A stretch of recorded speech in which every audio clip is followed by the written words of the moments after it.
लोग poverty as a challenge topic के अंतर्गत जो कॉजेज ऑफ पॉवर्टी है इस पर चर्चा करेंगे। इसमें हम लोगों ने चर्चा की थी लैंडलेसनेस, अनएम्प्लॉयमेंट और size of family, that is population.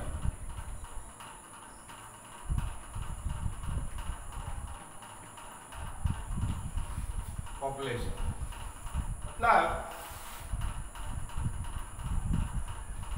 हम लोगों ने देखा कि भूमि का असमान वितरण भी गरीबी का कारण है, उसको क्लियर किया। अनएम्प्लॉयमेंट को हम लोगों ने देखा, बेरोजगारी। बेरोजगारी से तात्पर्य है व्यक्ति कार्य करने को आतुर है, व्यग्र है, किंतु व्यक्ति के योग्यता अनुसार, क्षमता अनुसार कार्य ही नहीं मिल पाता है। इस स्थिति को बेरोजगारी कहा जाता है। अब कोई एमए पीएचडी होल्डर है और उसको प्राइमरी या सेकेंडरी में मिलता है पढ़ाने का मौका, तो उसे मैं एम्प्लॉयड नहीं मानूंगा परफेक्टली, क्योंकि because it is his ability to teach according to their ability in higher and higher classes like 12th, graduation or postgraduate, but they are teaching matric or under matric. So in this situation we cannot say that he is employed. No. So according to his ability he is not getting to such type of job. तो इसको हम लोग क्या कहते हैं? Unemployment कहते हैं। ठीक है। इसके बाद है जो हम लोग ये दोनों चर्चा कर चुके थे, और तीसरा जो था साइज ऑफ फैमिलीज है, यानी इसका मतलब हुआ पॉपुलेशन। कि पॉपुलेशन की क्या स्थिति, not depends upon population, what size of population in our country or in anywhere, यानी पॉपुलेशन का क्या साइज है, क्या आकार है, अपने देश में या अन्य देश में क्यों न हो, तो कितना चाहिए, जनसंख्या कितनी चाहिए, यह बहुत बहुत रखता है। यानी उस देश के अंतर्गत प्राकृतिक संसाधनों का या अन्य संसाधनों का कुशलतम तरीके से प्रयोग करने के लिए जिस अनुपात में पॉपुलेशन की आवश्यकता होती है, यदि उससे कम पॉपुलेशन है तो भी गड़बड़ है, यदि उससे ज्यादा पॉपुलेशन है तो भी गड़बड़ है। तब ठीक उसी के लेवल में, यानी प्राकृतिक संसाधनों और अन्य तमाम रिसोर्सेस का कुशलतम तरीके से, आइडियल वे में, ऑप्टिमम स्टेज में यूटिलाइजेशन हो, इसके लिए किस अनुपात में या फिर पॉपुलेशन का क्या साइज होना चाहिए, यह बहुत महत्व रखता है। तो इसीलिए यह भी एक बहुत ही महत्वपूर्ण फैक्टर है किसी भी देश में गरीबी के लिए। अब भारत को ही ले लीजिए। भारत में जनसंख्या में इतनी बेतहाशा वृद्धि हो रही, दिन दूनी और रात चौगुनी। अब कुछ सरकार की ओर से इस प्रकार से पहल की जा रही है कि हम दो हमारे दो, पहले हम दो या तीन, अब हम दो या और हमारे दो, इस प्रकार का डाला।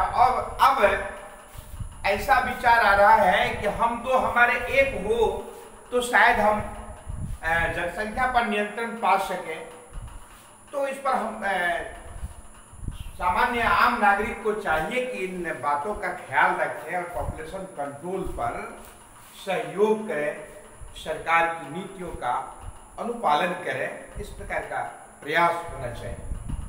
किंतु दुख होता है, all those family who are learned in those community, there is a restriction, यानी ऐसे फैमिली, ऐसे समुदाय में कुछ रिस्ट्रिक्शन है कि आप जनसंख्या को जितना बढ़ाना है बढ़ने दीजिए।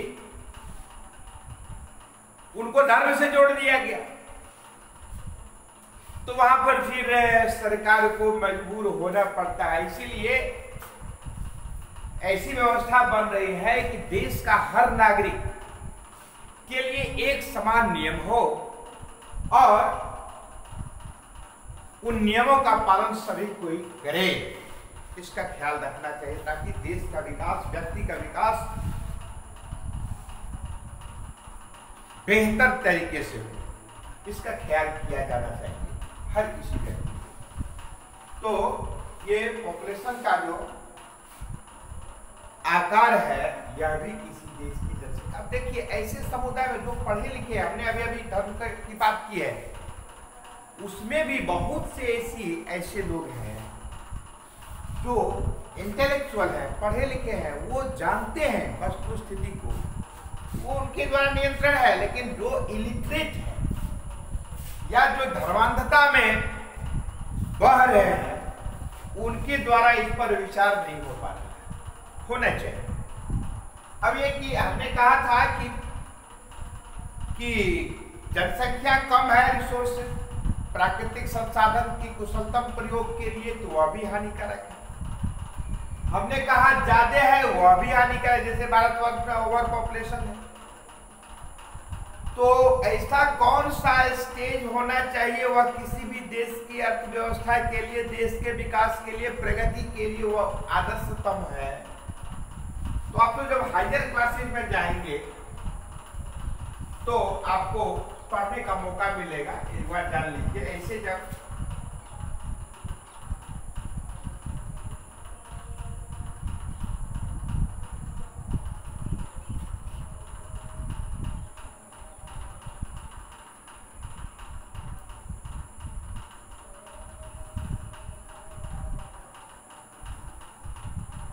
देखिए, ये दिखाता है टोटल पॉपुलेशन।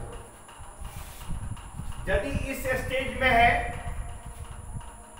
तो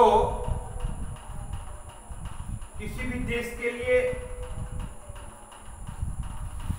माना जाएगा कि यह स्थिति गड़बड़ है। इस स्थिति में है, वह भी गड़बड़ है, क्योंकि आपका प्रोडक्शन जो है, मैक्सिमम लेवल जो है इस जगह पर है। यहाँ पर प्राकृतिक संसाधनों का कुशलतम प्रयोग होता है, तो मैक्सिमम प्रोडक्शन होता है। मैक्सिमम प्रोडक्शन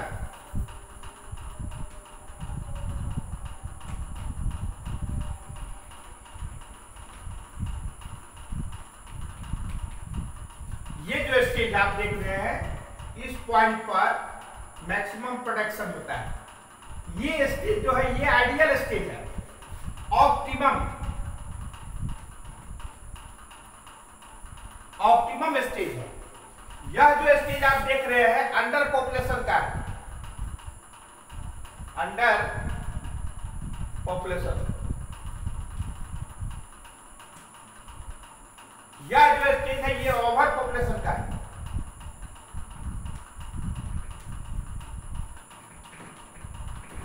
तो भारतवर्ष की जो स्थिति है ना, ये इस स्टेज की स्थिति है। ठीक है, इसको आप लोग डिटेल्स में हायर क्लासेज में पढ़ेंगे। तो पॉपुलेशन यानी जनसंख्या का आकार जो है वो 3 आकार का है, होता है किसी भी अर्थव्यवस्था के लिए। ये जो बहुत ऐसा कंट्री जहां पर कि ठंडा ज्यादा है, वहां पर पॉपुलेशन, जैसे असम वगैरह ले लीजिए, तो वहां पर क्या है कि पॉपुलेशन कम है। वहां पर पॉपुलेशन, इसलिए सरकार क्या करती है, तो वहां जो 3-4 संतान जिनको है उनको अवार्ड देती है सरकार, विशेष सुविधा देती है। किंतु हमारे यहाँ ओवर पॉपुलेशन है, यहाँ ज्यादा जनसंख्या को की आवश्यकता है प्राकृतिक संसाधनों के कुशलतम प्रयोग के लिए। यहाँ पर कम की आवश्यकता है, ज्यादा हमारी जनसंख्या है, तो वहां की सरकार के द्वारा विभिन्न प्रकार की सुविधा दी जा रही है ज्यादा इंक्रीज करने के लिए जनसंख्या में। और अपने यहाँ की सरकार को अब नियम बनाना पड़ेगा। सरकार सोच भी रही है कि जिसको ज्यादा जनसंख्या है, यानी जो जिनको फैमिली मेंबर ज्यादा है, तो वैसी स्थिति में क्या करना है, तो सरकारी सुविधा में कटौती कर रहे होगा। अभी जैसे बात चल रही है कि जिनको 3 अथवा उससे ज्यादा संतान है, वो अब चुनाव भी नहीं लड़े। ये चर्चा अभी फाइनली नहीं, रूल नहीं बना है। फिर सरकारी नौकरियों में भी उस पर प्रतिबंध लगे, तो ये चर्चा चल रही है। यानी यह है कि सभी व्यक्ति, देश के नागरिक मिल करके पॉपुलेशन पर कंट्रोल पर ध्यान दें। तो भारतवर्ष में जो पॉपुलेशन की जो स्थिति है, साइज ऑफ फैमिली है, वह बड़ा है। इसको नियंत्रण करने की आवश्यकता है, जिसके कारण क्या होती है, अनएम्प्लॉयमेंट होती है। अनएम्प्लॉयमेंट होती है तो गरीबी के कारण बनता है। तीसरा स्टेज जो है, यानी नेक्स्ट कॉजेज जो है वो है इलिटरेसी। तो इलिटरेसी यानी अशिक्षा के कारण, शिक्षा में कमी के कारण भी उत्पादन में कमी होती है। क्यों? व्यक्ति को पता ही नहीं होता है कि किस समय में, किस भूमि पर, किस स्थान में, किस क्लाइमेट में, किस वेदर में, किस प्रकार की वस्तुओं का उत्पादन करना बेहतर होगा, किस एरिया भूभाग में पॉपुलेशन की क्या स्थिति है, ट्रांसपोर्टेशन क्या है होना चाहिए, गवर्नमेंट पॉलिसी किस प्रकार की होना चाहिए, इन सारी बातों को जन सामान्य नागरिक नहीं जान पाते हैं, जिसके कारण उत्पादन में कमी आती है। मैं आपका ये विद्यालय है, इस सराउंडिंग्स में ढेर सारे किसान हैं, बहुत से किसान बहुत अच्छी तरीके से प्रोडक्शन का भी कार्य करते हैं, किंतु बहुत ऐसे कृषक हैं वो बहुत कम पढ़े लिखे हैं या मूर्ख हैं, तो उनका जो प्रोडक्शन करने का या फार्मिंग का जो पद्धति है वह जो बहुत हाईली इंटेलेक्चुअल है, लर्नेड है, उनकी अपेक्षा बेहद बहुत कम है। अभी एक बगल में ये नया नगर है, वहां पर एक हाईली इंटेलेक्चुअल व्यक्ति है, बिल्कुल सिस्टमेटिकल तरीके से साइंटिफिक वे में प्रोडक्शन का कार्य करते हैं, जिसके कारण उनकी स्थिति बहुत ही उत्तम मानी जाती है। और कई बार तो ऐसा हुआ कि बिहार सरकार के द्वारा, देश की सरकार के द्वारा ऐसे किसान को अवार्डेड भी किया गया प्रोत्साहित करने के लिए, समाज के लिए। यहाँ तक यानी फूड एंड एग्रीकल्चर ऑर्गेनाइजेशन जो स्पेशल एजेंसी है, यूनाइटेड नेशन ऑर्गेनाइजेशन जो वर्ल्ड लेवल पर, उसके भी वो मेंबर है। ये बहुत सौभाग्य की बात है इस एरिया के लिए। तो मेरा बताने का तात्पर्य यह है कि ये जो इलिटरेसी है, यह भी गरीबी का बहुत बड़ा कारण है। इसीलिए अधिक से अधिक शिक्षा का प्रचार प्रसार। ये तो हमने फार्मिंग के संदर्भ में उदाहरण दिया। उसी प्रकार से अन्य क्षेत्रों में भी, इंडस्ट्री, फार्म्स इंडस्ट्रीज में भी यदि शिक्षा की कमी है, यदि टेक्निकल प्रशिक्षण नहीं है, इलिटरेट है उस मामले में, तो उत्पादन पर इस पर बुरा प्रभाव पड़ता है और ऑप्टिमम स्टेज में नहीं पहुंचने के कारण उत्पादन मैक्सिमम नहीं हो पाता है, कम ही रह जाता है। इसलिए यह बहुत आवश्यक है कि शिक्षा का अधिक से अधिक प्रचार प्रसार हो, अधिक से अधिक शिक्षा हो। यह भी गरीबी का एक कारण है। अशिक्षा गरीबी का एक कारण है। अब देखिए पुअर है, स्वाभाविक है जो व्यक्ति फिजिकली कमजोर है वो मानव से लेकर के पशुधन तक उनकी जो एफिशिएंसी होती है, उनकी जो कार्य क्षमता होती है, उनकी जो उत्पादकता होती है, प्रोडक्शन, उनका जो हिस्सेदारी उनकी होती है, क्योंकि उसके पास उतनी क्षमता ही नहीं है वो अधिक सक्रिय तरीके से, पद्धति से ज्यादा से ज्यादा अपनी भूमिका निभा सके प्रोडक्शन कार्य में, चाहे फार्म्स के अंतर्गत, इंडस्ट्री के अंतर्गत हो, चाहे फार्मिंग के अंतर्गत हो, जो भी हो, या अन्य क्षेत्र ही क्यों, सेवा का ही क्षेत्र क्यों न हो। तो ये पुअर हेल्थ यानी स्वास्थ्य भी बहुत महत्व रखता है प्रोडक्शन के लिए, अधिक इनकम के लिए। यदि वह कमजोर स्वास्थ्य का है, अस्वस्थ व्यक्ति है, तो उनकी प्रोडक्टिविटी, उत्पादन क्षमता विभिन्न क्षेत्रों में स्वस्थ व्यक्ति की अपेक्षा बेहद कम होती है। उसी प्रकार से अब पशुधन के द्वारा भी जो कार्य होता है किसी कार्य वगैरह, उसमें भी कोई बहुत ताकतवर यदि पशु है तो वो उनकी कार्य क्षमता, उनकी उत्पादकता, यानी अब खेती जुताई का कार्य करना है तो 1 एकड़ खेत आराम से जोता जा सकता है, या 15 कट्ठा 12 कट्ठा आसानी से 2 घंटा में जोत जात के तैयार कर देता है। और वही बहुत कमजोर पशु है तो दिन भर उसको प्रेरित करते रहेगा, मुश्किल से 5 कट्ठा खेत की भी जुताई नहीं हो पाती है। उसी प्रकार से जन सामान्य व्यक्ति की बात यदि करो तो जिस क्षेत्र में कार्य करें, तो चूंकि उनकी कैपेसिटी कम होती है, वो फिजिकली कमजोर होते हैं, तो मेंटली भी उस पर उसका बैड इफेक्ट करता है। एक हम लोगों के साथ में एक बहुत कमजोर फिजिकली बहुत कमजोर शिक्षक हुआ करते थे, तो हम लोग 4, 5, 6, 7 या फिर 8-8 घंटा तक लेक्चर दे सकते हैं, बच्चों को टीच कर सकते हैं। तो या हमसे भी ज्यादा जो सामर्थ्यवान है वो ज्यादा अधिक कार्य कर सकते हैं अपने क्षेत्र में। एक ऐसे शिक्षक हुआ करते थे, दुर्भाग्य से वो नहीं रहे, फिजिकली बहुत कमजोर थे, शिक्षक थे, लेकिन 2 घंटे 3 घंटे लेते लेते उनको परेशानी हो जाती थी, उनको रेस्ट दे देते थे, उनकी घंटे हम लोग दूसरे में शिफ्ट कर देते थे, कन्वर्ट कर देते। और यह है कि जिस क्षेत्र में भी व्यक्ति हो, चाहे फार्मिंग में हो, चाहे सर्विसेज में हो, चाहे इंडस्ट्रीज में हो, तो इस प्रकार से यदि वो फिजिकली मेंटली स्ट्रांग है, हेल्दी है, तो उसकी उत्पादन क्षमता, कार्य क्षमता जो होती है वो बहुत अधिक होती है, तो उसका उत्पादन पर अच्छा प्रभाव पड़ता है, इनकम पर अच्छा प्रभाव पड़ता है, तो उससे गरीबी कम होती है। किंतु जहाँ पुअर हेल्थ है तो वहां पर वो फिर वो गरीबी को क्रिएट करेगा ही करेगा। इसीलिए यह भी एक बहुत बड़ा कारण है पॉवर्टी का, गरीबी का। उसके बाद है child labour, helplessness, lack of funds and industries, और ढेर सारे कारण हैं, किंतु ये तो 2-3 कारण हैं।